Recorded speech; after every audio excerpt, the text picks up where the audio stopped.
the tarot card of the Seven of Cups.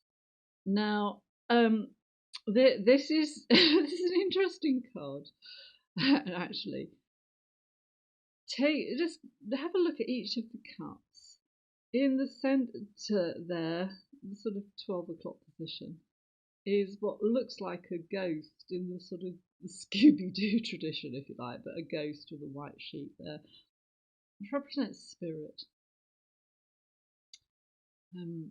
all things spiritual. To one side of that is the snake. Snakes actually represent health. If you think about Caduceus, the two snakes twisted together around a staff, that's an ancient Greek symbol for health. The face sort of staring after us, I think is just your own general happiness. Beneath that is a castle, which kind of represents home, safety, security, the place that we retreat to. So a little bit of just keeping a roof over your head, but also that aspect of I am home, I am safe.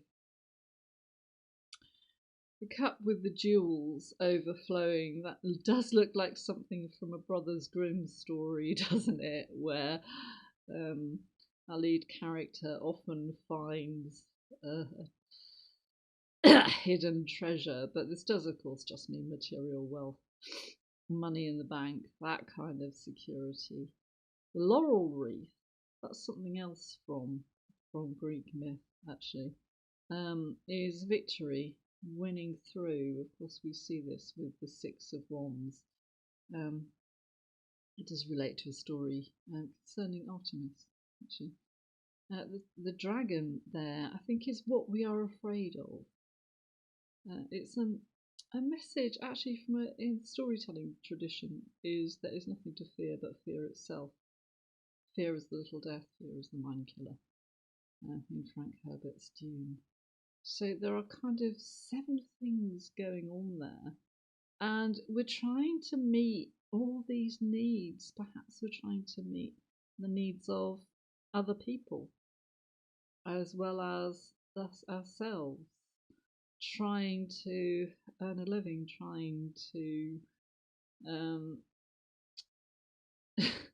your home always needs a certain amount of maintenance, doesn't it? Even if it's just hoovering the floor once in a while. Victory, I think we always seem to feel that, not that we're always battling our way through life, but we always seem to feel that there is something we need to win through with. And of course, we all need to nurture and take care of our spiritual and emotional health as much as our physical health. So sometimes the meaning of this can be just you're trying to do all these things. Which is it you're neglecting?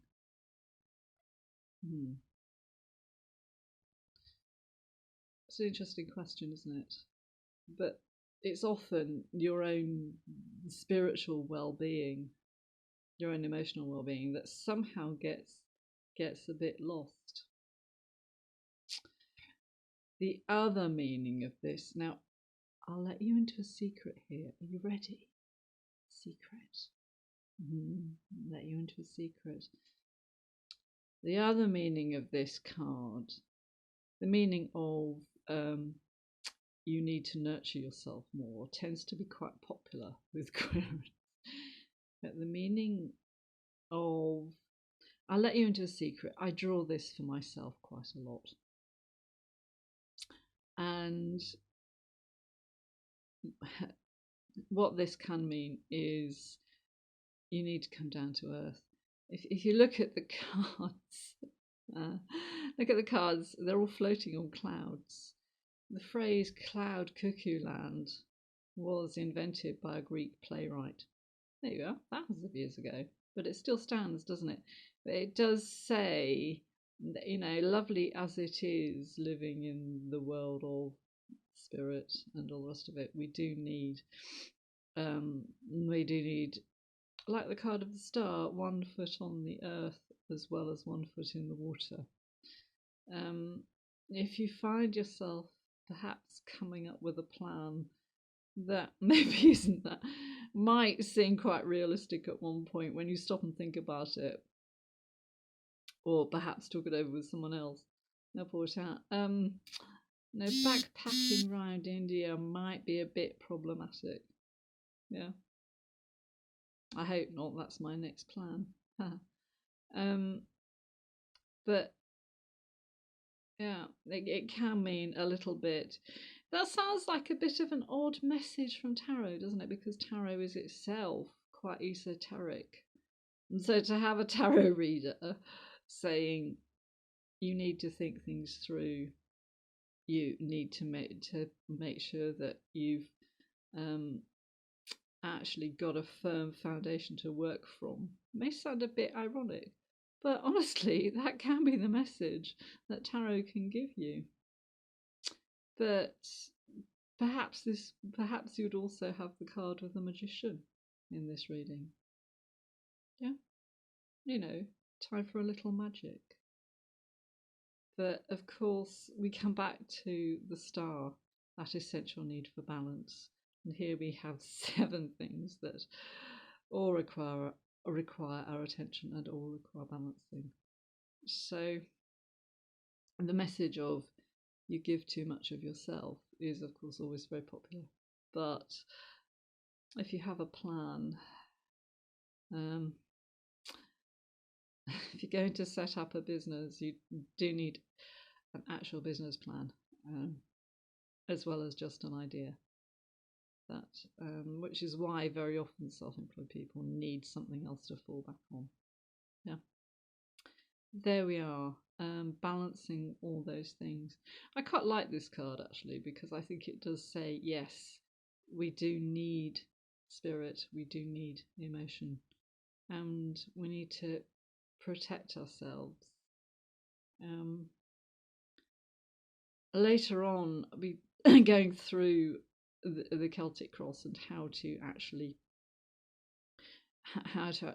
produce a reading, but also a little bit about protecting your own aura. That is really important, everyone. Right. I hope that you are managing to nurture your own spirit and not getting too tied down with having your feet on the earth is all well and good, so long as you don't find that your feet are sliding into clay. Hope to see you again soon. Certainly, but by the end of this series, we will be talking about how to produce a reading, protecting yourself, shielding your aura. So do subscribe to my channel and do keep watching. See you soon.